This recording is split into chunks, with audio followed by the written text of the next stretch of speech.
terus. Ini yang menjadi masalah dan kita harap serius kena ambil perhatian hal ini. Baik, jadi YB secara keseluruhannya macam mana YB melihat prestasi Kerajaan Perikatan Nasional dan bagaimana nasib rakyat dan negara di bawah Perikatan Nasional? Kerajaan Perikatan Nasional ni dia buat apa pun tak apa, dia tak ada manifesto. Dia kerajaan yang rampai kuasa melalui backdoor government, dia buat apa pun.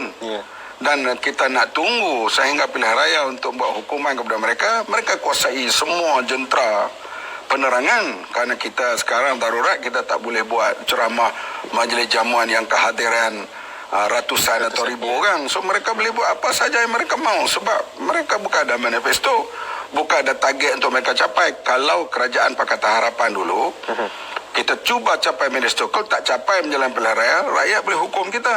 Dan kita nampak dalam pilihan raya kecil, rakyat telah menghukum PH, iaitu kita kalah di Cameron Highland, kita kalah di Tanjung Piai, kita kalah di Kemenis. Mungkin pilihan raya umum kita kalah. Tetapi kalau kita bekerja kuat menjelang pilihan raya, kita dapat penuhi janji kita sikit sebanyak. Kalau tak sampai 100%, kurang-kurang 70-80%, saya yakin rakyat akan menilai. Tapi Kerajaan Perikatan Nasional, bagi mereka, mereka tak ada manifesto, mereka tak ada apa yang mereka nak janjikan. Bagi mereka, survival mereka sehingga pilihan raya akan datang. Pilihan raya akan datang ni mampu happy lah. Yang pentingnya mereka akan survive. Dan kalau mereka nak jatuh, mereka cari jalan lagi untuk survive. Darurat adalah satu cara untuk mereka terus survive. Sebab mereka telah hilang majoriti. Demokrasi telah tidak dihormati. Ini yang paling penting. Sebab kita di Melaya dan sekarang Malaysia, secara umumnya lebih 60 tahun negara kita aman. Adalah sekali-sekala berlaku peristiwa tahun 67, pergaduhan kaum tahun 69. Adalah tidak puas hati sana dan sini. Secara umumnya, segala lagi demokrasi dipraktis, cara pilihan raya dan sebagainya, rakyat marah macam mana pun dia tunggu pilihan raya. Aku nak ajar orang ni, aku nak ajar kerajaan ni. Artinya demokrasi itu dihormati. Sekarang demokrasi pilihan raya sudah tidak dihormati. Ini yang jadi masalah besar. Dan pada PAS sendiri, mereka begitu kuat menentang darurat di Kelantan dulu. Bahkan Presiden PAS sekarang memuji Lim Kit Siang kerana menentang darurat di negeri Kelantan. Tapi bila dia jadi menteri, dia sokong pula darurat. Dan bahkan siapa yang tak sokong darurat menentang Islam. Ini pandangan-pandangan seperti ini, pandangan yang boleh berubah setiap minggu. Kenapa jadi begitu? Dan demokrasi juga dikhianati oleh beberapa ahli politik sendiri. Ya, ini yang bila bukan demokrasi itu perfect. Ini yang terbaik. Tapi setakat ini kita lihat di dunia, negeri yang ada cara pilihan raya, cara berparlimen ini, artinya keadaan rakyat itu dapat dikawal. Misalnya kalau mereka buat demonstrasi, saya sendiri pun adalah di antara yang terlibat dan kepala yang pernah demonstrasi. Artinya kita ada batas-batas kita. Yang pentingnya kita menyuarakan dan kita tidak angkat senjata, tidak merosakkan harta awam. Artinya kita curahkan perasaan kita. Dan ini dalam yang menyebabkan negara kita setakat inilah selamat masa depan, wallahu alam. Dan kerana kita praktis cara pilihan raya dan rakyat bila tak puas hati, dia gunakan pilihan raya itu untuk dia menukar kerajaan. Kalau tak bayar tukar, dia usaha lagi. Ini yang pertama saya dululah dalam PAS, kalah sekali, kalah dua kali, kalah beberapa kali, sehinggalah kita menang tahun 2018. Dan kemenangan kita pula dirampas di tengah jalan secara tidak demokrasi. Ini satu perjalanan negara yang tidak baik untuk sekarang dan generasi yang akan datang. Baik, YB, saya yakin ramai ingin tahu, para penonton juga ingin tahu bagaimana persediaan Pakatan Harapan menjelang PR15 akan datang. Persediaan kita berada di, saya anggap di label yang bawah lah. Sebab kita dalam suasana yang kita tidak boleh bergerak secara umum, iaitu mendekati rakyat. Kita hanya sekarang melalui media maya dan pendekatan-pendekatan individu. Dan dari segi kempen menggunakan isu-isu besar, masih lagi kita di tahap menggunakan media seperti ini, tidak dapat ke bawah. Jadi persediaan sekarang ni hanya di peringkat permulaan.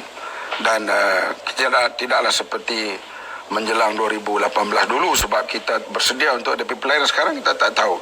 nak ambil alih kerajaan kah, nak pilihan raya kah, tiba-tiba datang darurat, jadi keluk-kelek ni jadi kita pun tidak tahu persediaan kita itu menjadi sedikit bukan kelang kabut, menjadi sedikit tidak teratur. Dan sekarang kalau kita lepas darurat ini, tak tahu bila lah. Kalau lepas darurat ni, adakah nak ada pilihan raya? Ataupun disambung lagi kerajaan Tan Sri Mahyudin ini.